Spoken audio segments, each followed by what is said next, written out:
2 દિવસ પહેલાં જમ્મુ કાશ્મીરમાં 28 લોકોને આતંકવાદીઓ દ્વારા મર્ડર કરવામાં આવ્યા અને એમાં અમારા સુરતના શૈલેષભાઈ કે જેમની સાથે અમારે 50 વર્ષથી પારિવારિક સંબંધ અને શૈલેષભાઈ પોતે પણ એક પીપી સવાણીના વિદ્યાર્થી. ભગવાન જે કંઈ પણ જે શહીદ થયેલા છે તેમને બધાને એમના પરિવારને તેમને હિંમત કરવાની શક્તિ આપે. પીપી સવાણી પરિવાર, પીપી સવાણી ગ્રુપ તરફથી જે કંઈ પણ લોકો આપણા ભારત દેશમાંથી જે શહીદ થયા છે તેમના બાળકો માટે PP Savani school, Gujarat board, CBSE board, international board, JEE, NEET અને પીપી સવાણી યુનિવર્સિટી જ્યાં સુધી PhD સુધી જ્યાં સુધી એમના બાળકોને અભ્યાસ કરવો હોય ત્યાં સુધી પીપી સવાણી ગ્રુપ તરફથી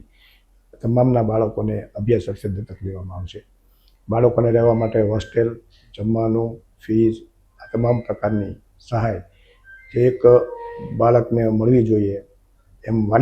એક વાલી તરીકે પીપી સવાણી ગ્રુપ આ તમામ બાળકોના વાલી તરીકે જવાબદારી લેશે.